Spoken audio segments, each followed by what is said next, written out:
আসসালামু আলাইকুম। স্বাগত জানাচ্ছি চ্যানেল আই সংবাদে। এখনকার সংবাদ আয়োজন নিয়ে আপনাদের সাথে আছি মেহরুন্নেসা তাহমিনা। বিস্তারিত সংবাদের শুরুতে জানিয়ে দিচ্ছি ফ্রেশ আটা ময়দা সুজি সংবাদ শিরোনামগুলো।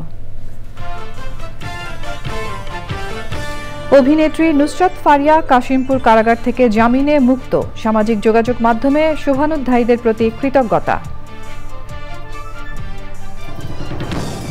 ইশরাককে মেয়র হিসেবে শপথের ঘোষণা না দিলে ঢাকা অচলের হুঁশিয়ারি, ইসির গেজেট স্থগিতে রিটের উপর হাইকোর্টের আদেশ বুধবার। সুপরিকল্পিতভাবে নির্বাচন পিছিয়ে দেওয়ার পায়তারা হচ্ছে বলে বিএনপির অভিযোগ, অপরাধীর বিচারে বাধা সৃষ্টি বন্ধু প্রতিবেশীর কাজ নয় মন্তব্য। সাম্য হত্যা মামলায় 22 মের মধ্যে অগ্রগতি না হলে স্বরাষ্ট্র মন্ত্রণালয়ের অভিমুখে লং মার্চ, সরকার ও প্রশাসনের বিরুদ্ধে গড়িমসির অভিযোগ।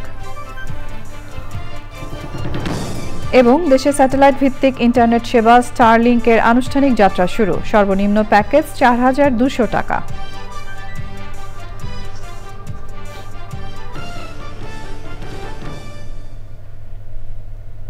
এছাড়াও নিটল তথা বিশেষ সংবাদে যা থাকছে।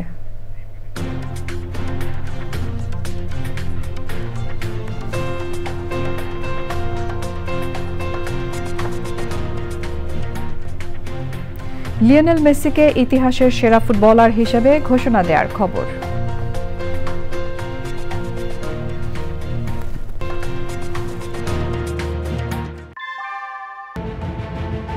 Primacy in build. German technology. Bangladesh's first thermix rod. Salam Steel Thermax. সংবাদ শিরোনামগুলো জানাচ্ছিলাম। এখনকার এই সংবাদ আয়োজন একই সঙ্গে চ্যানেল আই এর ইউটিউব চ্যানেল এবং চ্যানেল আই এর ওটিটি প্ল্যাটফর্ম আই স্ক্রিনে লাইভ স্ট্রিম হচ্ছে। এবার যাচ্ছে বিস্তারিত প্রসঙ্গে। রাজধানীর ভাটারা থানায় জুলাই অভ্যুত্থানের সময় হত্যা চেষ্টার অভিযোগে করা মামলায় গ্রেফতার চলচ্চিত্র অভিনেত্রী নুসরাত ফারিয়া কাশিমপুর কারাগার থেকে জামিনে মুক্তি পেয়েছেন। এর আগে ঢাকার চিফ মেট্রোপলিটন ম্যাজিস্ট্রেট আদালত শুনানি শেষে তার জামিন মঞ্জুর করেন। গত বছরের 9 জুলাই নুসরাত ফারিয়া কানাডা গিয়ে 14 আগস্ট দেশে ফেরেন বলে আদালতে তথ্য উপস্থাপন করেছেন তার আইনজীবীরা। গাজীপুর প্রতিনিধি ফজলুল হক মোড়ল ও মাসুদ পারভেজের সহযোগিতায় শাকের আদনানের রিপোর্ট। ঢাকার সিএমএম আদালতে সকালে ভাটারা থানার তদন্ত কর্মকর্তা প্রতিবেদন জমা দেওয়ার পর জামিন শুনানি হয়।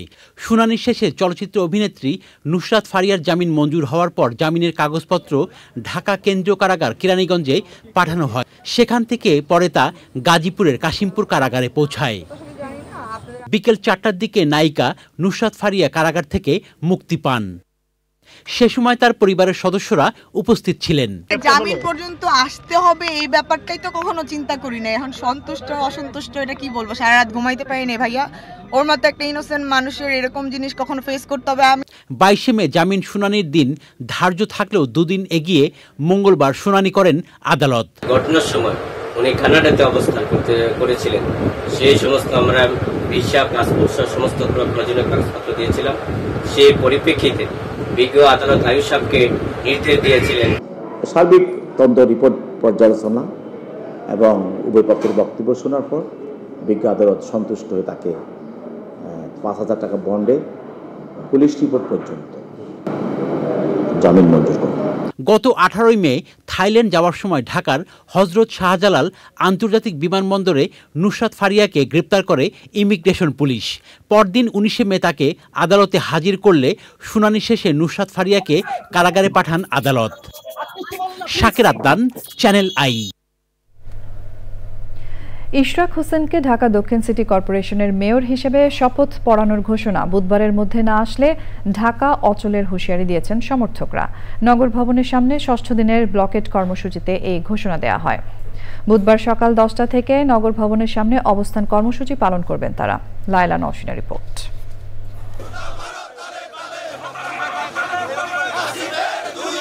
বিএনপি নেতা ইশরাক হোসেনকে ঢাকা দক্ষিণ সিটি কর্পোরেশনের মেয়র হিসেবে আনুষ্ঠানিকভাবে দায়িত্ব হস্তান্তরের দাবিতে গত বৃহস্পতিবার থেকে নগর ভবনের সামনে অবস্থান নিচ্ছেন তার সমর্থকরা।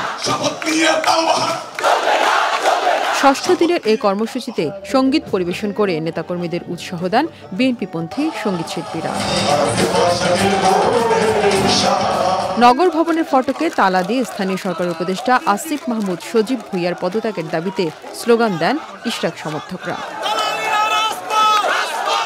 এ সময় বিভিন্ন ওয়ার্ড থেকে মিছিল নিয়ে এসে সমাবেশে যোগ দেন ইশরাক সমর্থকরা। কোর্টের রায় থাকতে তারপর আমাদের বৈধতা ঘোষণা করেন। আমাদের ইশরাক হোসেন ইঞ্জিনিয়ার ইশরাক হোসেন জনগণের ভোটে নির্বাচিত হয়েছে। মেনে না নিলে দাবি কিভাবে আদায় করতে হয় ঢাকাবাসী জানেন, এটা জনগণের ন্যায্য দাবি। ইঞ্জিনিয়ার ইশরাককে যেহেতু হাইকোর্ট থেকে রায় দিয়েছে, আমরা ওই রায় কার্যকর করার জন্য প্রশাসনের কাছে আবদার করছি। দাবি আদায় না হওয়া পর্যন্ত আরো কঠিন পদক্ষেপের হুঁশিয়ারি দেন ইশরাক সমর্থকরা। এই স্বতঃস্ফূর্ত অংশগ্রহণের মাধ্যমেই আমরা আমাদের দাবি আদায় করে ছাড়বো ইনশাআল্লাহ। যত পর্যন্ত আমাদের দাবি না মানা হয় তত পর্যন্ত আন্দোলন আমাদের চলবে, বরং আরো কঠিন হবে। এই দাবির সাথে আমরা মানি সারা বাংলাদেশের মানুষ জাতীয় সংসদ নির্বাচনের দাবিতেও কিন্তু রাজপথে নামবে। গত 27 মার্চ ঢাকার প্রথম যুগ্ম জেলা জজ ও নির্বাচনী ট্রাইব্যুনাল ইশরাক হোসেনকে ডিএসসিসির মেয়র হিসেবে ঘোষণা করেন। আদালতের রায়ের পর 27 এপ্রিল গেজেট প্রকাশ করে ইশরাককে আনুষ্ঠানিকভাবে মেয়র হিসেবে ঘোষণা করে নির্বাচন commission. Laila Nowshin, channel I, Dhaka. BNP নেতা ইশরাক হোসেনকে ঢাকা দক্ষিণের মেয়র হিসেবে ঘোষণা করে নির্বাচন কমিশনের জারির করা গেজেট স্থগিত চেয়ে করা রিটের উপর বুধবার দুপুরে আদেশ দেবেন হাইকোর্ট। শুনানি শেষে বিচারপতি মোহাম্মদ আকরাম হোসেন চৌধুরী ও বিচারপতি দেবাশিস রায় চৌধুরীর বেঞ্চ ওই আদেশ দেন। রিট আবেদনকারীর আইনজীবী মোহাম্মদ হোসেন আদালতকে বলেছেন, ইশরাককে মেয়র ঘোষণা করে যে রায় দেয়া হয়েছে তা পক্ষপাত দুষ্ট। আর ইশরাকের আইনজীবী মাহবুব উদ্দিন খোকন বলেছেন, জনস্বার্থের আড়ালে সাবেক মেয়র তাপসের পক্ষে ওই আবেদন করা হয়েছে। এমনকি আবেদনকারীর যোগ্যতা নিয়েও প্রশ্ন তুলেছেন তিনি। তারা চান 26শে মে ইশরাক মেয়র হিসেবে শপথ নেবেন। 2020 সালের 1 ফেব্রুয়ারি ঢাকা দক্ষিণ সিটি নির্বাচনে আওয়ামী লীগের প্রার্থী শেখ ফজলে নূর তাপস মেয়র নির্বাচিত হন।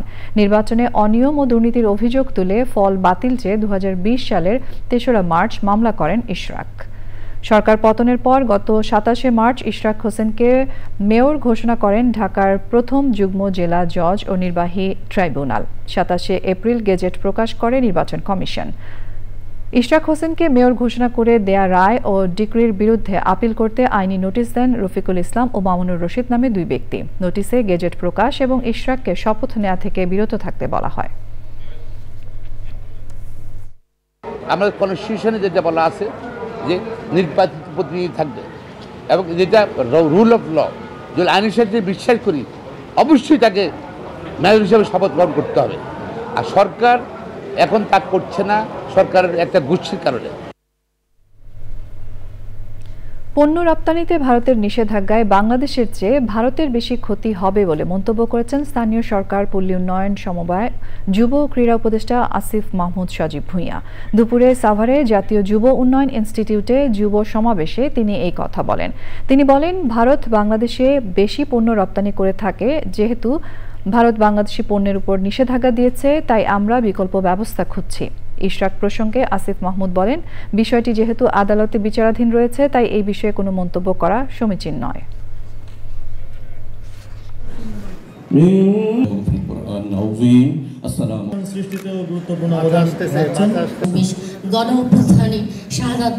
বাণিজ্য মন্ত্রণালয়ের মাননীয় উপদেষ্টা তো বলেছেন যে নিষেধাজ্ঞায় আমাদের থেকে বেশি ভারতেরই ক্ষতি হবে, কারণ আমদানিটা আমরা ভারত বাংলাদেশে বেশি রপ্তানি করে থাকি। তবে অবশ্যই যেহেতু এটা একটা সাডেন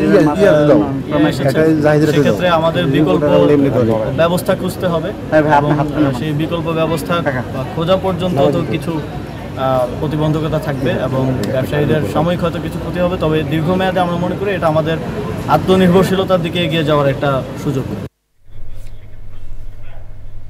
সুপরিকল্পিতভাবে নির্বাচন পিছিয়ে দেওয়ার পায়তারা হচ্ছে বলে অভিযোগ করেছে বিএনপি। দলের মহাসচিব মির্জা ফখরুল ইসলাম আলমগীর বলেছেন, কিছু মানুষকে সরকারের মধ্যে অনুপ্রবেশ ঘটিয়ে বাংলাদেশকে ভিন্ন দিকে নিয়ে যাওয়ার চেষ্টা হচ্ছে। বিএনপির স্থায়ী কমিটির সদস্য নজরুল ইসলাম খান বলেছেন, সংস্কার, নির্বাচন আর বিচার সবই হতে হবে। রাহুল রায় রিপোর্ট। প্রায় প্রতিদিনই বিভিন্ন আলোচনায় অংশ নিচ্ছেন বিএনপি নেতারা। জাতীয় প্রেস ক্লাবে জাতীয় গণতান্ত্রিক পার্টির প্রয়াত সভাপতি শফিউল আলম প্রধানের স্মরণে আলোচনায় বক্তব্য রাখেন বিএনপির স্থায়ী কমিটির সদস্য নজরুল ইসলাম খান। চলমান বিভিন্ন ইস্যুতে কথা বলেন তিনি।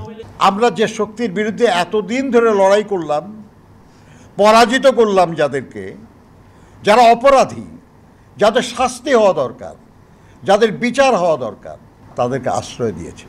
যে আমরা সবার সঙ্গে বন্ধুত্ব করতে চাই, বিশেষ করে প্রতিবেশীদের সঙ্গে।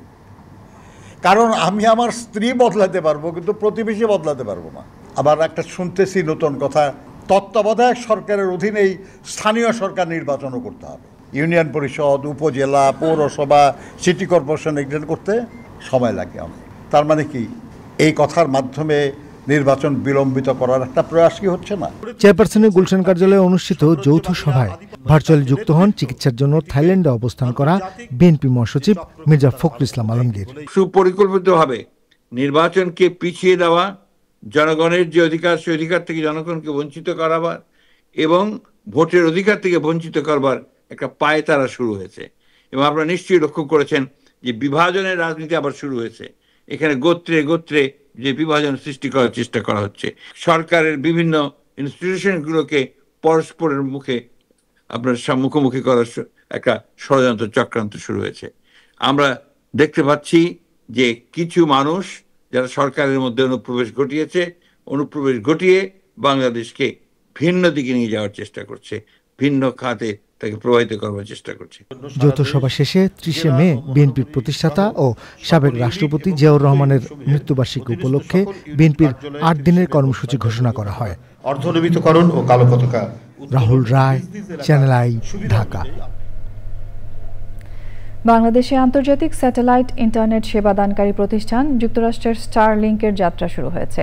বর্তমানে 2টি প্যাকেজে স্টারলিংকের সংযোগ নিতে পারবেন গ্রাহকরা। সংবাদ সম্মেলনে এসব তথ্য দিয়ে প্রধান উপদেষ্টার বিশেষ সহকারী ফয়েজ আহমদ তৈয়ব বলেছেন, ভবিষ্যতে আর কোনো সরকার ইন্টারনেট বন্ধ করতে পারবে না। মোস্তফা মল্লিকের রিপোর্ট। স্যাটেলাইট ইন্টারনেটের যুগে প্রবেশ করল বাংলাদেশ। গ্রাহকদের জন্য 2টো প্যাকেজের মধ্যে একটিতে ৬,০০০ টাকা এবং আরেকটিতে মাসিক খরচ পড়বে ৪,২০০ টাকা। প্যাকেজ নেয়ার আগে যন্ত্রপাতির জন্য এককালীন খরচ পড়বে ৪৭,০০০ টাকা। রাজধানীর ফরেন সার্ভিস একাডেমিতে আয়োজিত সংবাদ সম্মেলনে এ বিষয়ে বিস্তারিত তুলে ধরেন প্রধান উপদেষ্টার বিশেষ সহকারী ফয়েজ আহমদ। স্টারলিংকের যে ইনিশিয়াল সেটআপটা আছে সেটা ৪৭,০০০ টাকা, শুনতে অনেক বেশি খরচ। আপনারা যারা এখানে আছেন আপনাদের সবার যে মোবাইল ডিভাইসটা আছে সেটার দামও একই দাম। এখন যদি স্টারলিংকটা কোনো উদ্যোক্তা কিনে তাহলে উনি চাইলে মাইক্রো ক্রেডিট বা অন্য কোনো ফর্ম থেকে নিজে ফাইন্যান্সিং সোর্স করতে পারবেন, কিংবা উনি নিজে একটা সমবায় ভিত্তিতে বন্ধুবান্ধব কয়েকটা গ্রামের কয়েকটা হাটের দোকানপাটে ওনারা চাইলে কয়েকজন মিলে এটা করতে পারবেন। যেহেতু এখানে হাই স্পিড আছে, অর্থাৎ 300 Mbps আছে, একজন ব্যক্তির দৈনন্দিন জীবনের কাজ করতে বা ইন্টারনেট ব্যবহার করতে 300 Mbps এর প্রয়োজন নাই। সুতরাং উনি সহজতভাবে এটা শেয়ার করতে পারবেন। এর মাধ্যমে জাতীয় স্বার্থ বিঘ্নিত হবে না। এটার জন্য 2টো প্রোটেকশন আমরা রেখেছি। ফয়েজ আহমদ বলেন, ভবিষ্যতে আর কোনো সরকারের পক্ষে ইন্টারনেট বন্ধের সুযোগ থাকবে না। তো সেই জন্য ইন্টারনেটের উপর নিয়ন্ত্রণ প্রতিষ্ঠার যে আওয়ামী উদ্যোগ ছিল সেখান থেকে আমরা সরে এসেছি এবং সাইবার নিরাপত্তা আইনে আমরা ইন্টারনেটকে নাগরিক অধিকার হিসেবে স্বীকৃতিও দিয়েছি। তো সেদিক থেকে নিয়ন্ত্রণের বিষয়টা আমরা সেভাবে আমলে নিই, রেগুলেটরি প্রশ্নকে অ্যাড্রেস করবো। সেজন্য আমরা 2টো বিষয়ে পদক্ষেপ নিয়েছি। প্রথমত, যে আনঅথরাইজড ডিভাইসের ব্যাপারে আমরা বলেছি যে প্রতিটা ডিভাইসকে বাংলাদেশের সীমানায় অপারেট করতে হলে বিটিআরসি থেকে এনওসি, নো অবজেকশন সার্টিফিকেট নিতে হবে। সংবাদ সম্মেলনে জানানো হয়, শহর ও শহরের বাইরে, পাহাড়ে বা দুর্গম অঞ্চলে স্টারলিংকের নেটওয়ার্কের গতি একই থাকবে। Mostafa Mallik, Channel I, Dhaka. অর্থনীতিবিদ হোসেন জিল্লুর রহমান বলেছেন, স্বাস্থ্য সংস্কার কমিশনের সুপারিশগুলো আমলে নিয়ে অন্তর্বর্তী সরকার ও পরবর্তীতে নির্বাচিত রাজনৈতিক সরকারের আন্তরিকভাবে বাস্তবায়ন করা উচিত। প্রাথমিক স্বাস্থ্যসেবা শক্তিশালী করা এবং সার্বজনীন স্বাস্থ্য সুরক্ষা প্রদানকারীদের দক্ষতা ও জবাবদিহিতা এখন সময়ের দাবি বলছেন স্বাস্থ্য সংশ্লিষ্টরা। জান্নাতুল বাকিয়া, কেকার রিপোর্ট। স্বাস্থ্য খাতে সংস্কারে গঠিত স্বাস্থ্য সংস্কার কমিশনের সুপারিশগুলো বাস্তবায়নে করণীয় নিয়ে আলোচনা। ঢাকা বিশ্ববিদ্যালয়ের ইনস্টিটিউট অব হেলথ ইকোনমিক বিভাগের উদ্যোগে আলোচনায় অংশ নেন স্বাস্থ্য খাতে সংশ্লিষ্টরা। আমরা বলছি একদিকে সেন্ট্রালাইজ, আবার বলছি ডিসেন্ট্রালাইজ, আবার সংস্কারের প্রস্তাব দিচ্ছি সব আমলাতান্ত্রিক centralisation. Why you need a PSC for doctors? You don't need that. নারীদের জন্য আলাদা হাসপাতালের কথা বলা হয়েছে, প্রতিটা বিভাগে একটি করে। শিশুদের মানসিক দিকটা খুব জোর দেওয়া হয়েছে। অগ্রাধিকার ভিত্তিতে স্বাস্থ্য সংস্কার কমিশনের সুপারিশগুলো কতদিনের মধ্যে বাস্তবায়ন সম্ভব এ নিয়ে কথা বলেন বক্তারা। এখন যে স্বাস্থ্য সার্ভিস এবং পরিবার কল্যাণ আলাদা আছে, দুটো একত্র করে জনস্বাস্থ্য ডিভিশন মন্ত্রণালয় করা উচিত। প্রত্যেকটা বিভাগে একটা করে আন্তর্জাতিক মানের রেফারেল সেন্টার, যাতে করে রোগীদের ওইখানে ওই বিভাগের মধ্যে সব সেবা তারা নিশ্চিত করতে পারে। জনগণের মতামত নিয়ে স্বাস্থ্য সংস্কার কমিশনের সুপারিশগুলোর সংযোজন বিয়োজনের পক্ষে মত দেন বক্তারা। কমিশন রিপোর্ট দিয়ে দিয়েছে এবং সরকারের কাছে রিপোর্ট জমা হয়ে গেছে। আমার জানা নেই যে এই ধরনের রিপোর্ট কমিশনের রিপোর্ট দেওয়ার পরে সেটা আবার রিভাইজ করার সুযোগ আছে কিনা। এটা একটা চলমান agenda. It will transcend interim government, it will transcend even the next elected government, এবং এটা it's a longer term social priority. ওই দৃষ্টিকোণ থেকে দেখতে হবে। স্বাস্থ্য সংস্কার কমিশনের সুপারিশকৃত জনগণের প্রাথমিক স্বাস্থ্য সেবা পাওয়াকে সাংবিধানিকভাবে স্বীকৃতি দেওয়ার নিশ্চয়তায় অর্ডিন্যান্স জারি করার কথা বলেন বক্তারা। জান্নাতুল বাকিয়া কেকা, চ্যানেল আই, ঢাকা। ঢাকা বিশ্ববিদ্যালয়ের শিক্ষা ও গবেষণা ইনস্টিটিউটের শিক্ষার্থী সাম্য হত্যার সাথে জড়িতদের বিচারের দাবিতে উত্তাল শাহবাগ। হত্যাকারীদের শিগগিরই বিচারের আওতায় না আনলে আগামীতে কঠোর অবস্থানে যাওয়ার হুঁশিয়ারি দিয়েছে ছাত্রদল। মিথিলা নাসরিনের রিপোর্ট।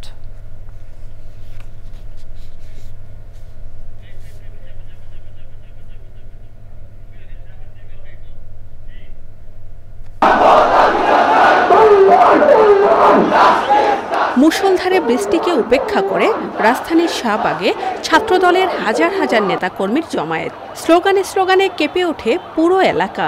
দাবি একটাই, ঢাকা বিশ্ববিদ্যালয়ের শিক্ষার্থী সাম্য হত্যার সাথে জড়িতদের অতি দ্রুত বিচারের আওতায় আনতে হবে। ছাত্রদল কেন্দ্রীয় সংসদের নেতৃত্বে ঢাকা বিশ্ববিদ্যালয় সহ রাজধানীর সব কলেজ ও বিশ্ববিদ্যালয়ের ছাত্রদলের বিভিন্ন পর্যায়ের কর্মী ও সমর্থকরা দলে দলে অবস্থান কর্মসূচিতে যোগ দেন। এই ঘটনার সাথে কারা কারা জড়িত এবং কারা এই ঘটনা ঘটিয়েছে, কাদের ইন্ধনে ঘটনা ঘটেছে, এটি পুলিশকে অবশ্যই এটি উপস্থাপন করতে হবে। আমরা চাই যে প্রকৃতপক্ষে একটা মেধাবী স্টুডেন্টকে যে হত্যা করছে তার সঠিক একটা বিচার, একটা সুষ্ঠু তদন্তের মাধ্যমে সঠিক এবং সঠিক যারা এর সাথে খুনের সাথে জড়িত তাদেরকে চিহ্নিত করে প্রকৃত বিচার নিশ্চিত করে, এটাই আমরা চাই। জরুরি যদি এই ব্যবস্থা না নেওয়া হয় সামনে আমরা আরও কঠোর হব। এই বৃষ্টি ঝড় বন্যা কোনো কিছু ছাত্র দলের কর্মীদের আটকাতে পারে না। ক্যাম্পাসে শিক্ষার্থীদের নিরাপত্তা নিশ্চিতে ব্যর্থ হওয়ায় উপাচার্যের পদত্যাগ দাবি করে ছাত্রদল। আমার ছেলের বিচারের দাবিতে আপনাদেরকে অক্লান্ত পরিশ্রম করছেন, তাতে আমি আপনাদের সবাইকে আন্তরিক ধন্যবাদ জ্ঞাপন করছি। ভুল হওয়ার 6 দিন পর আমরা দেখেছি যে প্রশাসন এখনো পর্যন্ত সিসি ক্যামেরার কোনো আলাদা তারা সংগ্রহ করতে পারেনি। আমরা আপনাদের সময় দিচ্ছি, অতি দ্রুততম সময়ে সামনের পক্ষীদের খুঁজে বের করুন, নিরাপদ ক্যাম্পাস নির্মাণ করুন, সুস্থ তদন্ত এবং সামনের পরিবার প্রতি সহানুভূতি সহ আপনি স্বাভাবিক আচরণ করুন। যদি অস্বাভাবিক আচরণ করেন আবার বলে দিচ্ছি পুরো বাংলাদেশ আমরা আচরণ করে দেব। ঢাকা বিশ্ববিদ্যালয়ের সাধারণ শিক্ষার্থীরা সংবাদ সম্মেলনে জানান, আগামী 22 মের মধ্যে সন্তোষজনক অগ্রগতি না হলে স্বরাষ্ট্র মন্ত্রণালয় অভিমুখে লং মার্চ করবেন তারা। আসার আগে থেকেই সে বিভিন্ন যৌক্তিক দাবিতে দেশে আন্দোলন করে আসছে। Mithila Nasrin, channel I, Dhaka. 3 মাসের বকেয়া বেতন ভাতা পরিশোধের সুস্পষ্ট ঘোষণা না দেয়া পর্যন্ত কাকরাইল মসজিদ মোড়ে অবস্থানের ঘোষণা দিয়েছে গাজীপুরে TNZ পোশাক কারখানার শ্রমিক কর্মচারীরা। এর আগে গাজীপুরের কয়েকটি গার্মেন্টস কারখানার শ্রমিকরা শ্রম ভবন থেকে বিক্ষোভ মিছিল নিয়ে প্রধান উপদেষ্টার বাসভবন যমুনার দিকে আসতে চাইলে পুলিশ কাকরাইল মসজিদ মোড়ে তাদের বাধা দেয়। বৃষ্টিতে ভিজেই কাকরাইল মোড়ে বিক্ষোভ করতে থাকেন তারা। যমুনায় শ্রমিক প্রতিনিধিরা গিয়ে কথা বললেও তাদের পক্ষে সুস্পষ্ট কোনো আশ্বাস মেলেনি বলে গণমাধ্যমকে জানান আন্দোলনকারীরা।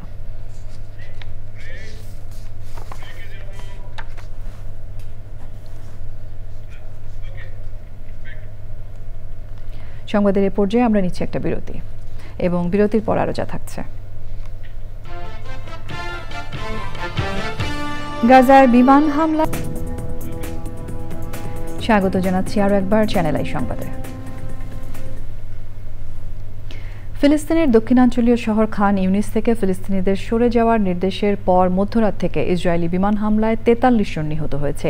এই ঘটনায় আহত হয়েছে ৫০ জনের বেশি সাধারণ মানুষ। এখনও অনেকে ধ্বংসস্তূপের নিচে আটকা পড়ে রয়েছে বলে জানিয়েছে দেশটির স্বাস্থ্য মন্ত্রণালয়। কানাডা, ফ্রান্স ও যুক্তরাজ্য গাজায় হামলা বন্ধ না করলে ইসরায়েলের বিরুদ্ধে নিষেধাজ্ঞার হুমকি দিয়েছে। ২২টি দেশ অবরুদ্ধ গাজায় সাহায্য প্রবেশের অনুমতি দেওয়ার জন্য ইসরায়েলের প্রতি আহ্বান জানিয়েছে। ১৮ মার্চ গাজায় নতুন করে ইসরায়েলি হামলা শুরু হওয়ার পর থেকে প্রায় ৩,৪০০ ফিলিস্তিনি নিহত হয়েছেন। এবারে রয়েছে নিটোল টাটা বিশেষ সংবাদ।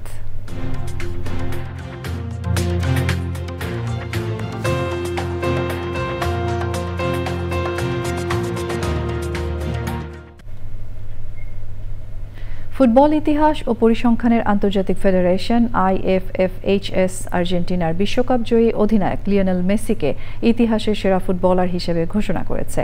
তাদের হিসেবে পেলে, ম্যারাডোনারও স্থান হয়েছে মেসির পরে। ব্রাজিল কিংবদন্তি পেলেকে দ্বিতীয় সেরা এবং আর্জেন্টিনা লিজেন্ড দিয়েগো ম্যারাডোনা আছেন ৩ নম্বরে। চতুর্থ পর্তুগিজ সুপারস্টার ক্রিশ্চিয়ানো রোনালদো। পঞ্চম স্থানে টোটাল ফুটবলের জনক খ্যাত নেদারল্যান্ডসের ইয়োহান ক্রুইফ। ষষ্ঠ সেরা ফুটবলার হলেন দ্য ফেনোমেনন খ্যাত ব্রাজিল কিংবদন্তি রোনাল্ডো নাজারিও। সপ্তম ফরাসি সুপারস্টার জিনেদিন জিদান।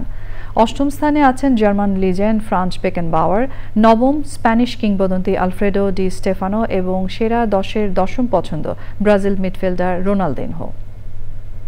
কৃষি সংবাদ।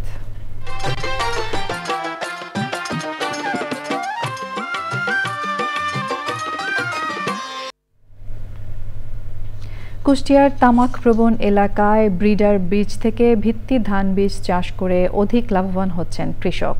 এবার বীজ ধানের ব্যাপক ফলন ভালো হওয়ায় এই ধান আবাদে ঝুঁকছেন কৃষক। প্রকৃতি সংবাদ।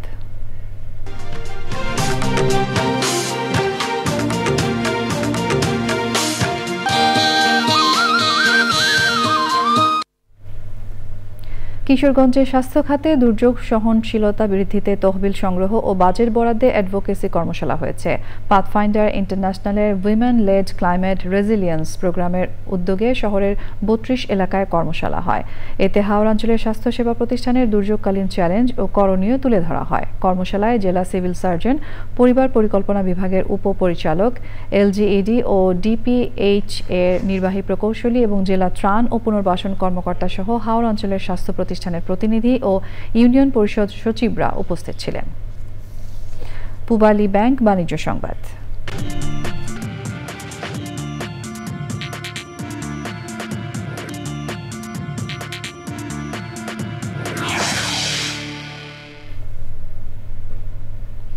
চলতি বছর প্রাণের চুক্তিভিত্তিক আম চাষিদের কাছ থেকে 60,000 মেট্রিক টন আম সংগ্রহ করে পাল্প বানাবে প্রাণ।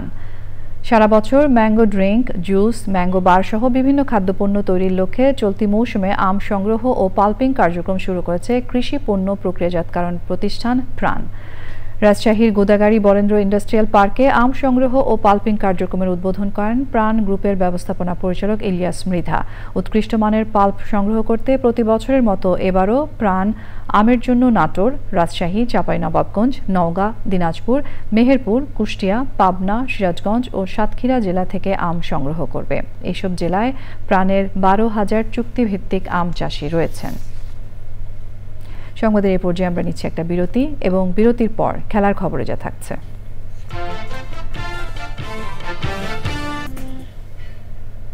এবারে জানাবো খেলার খবর।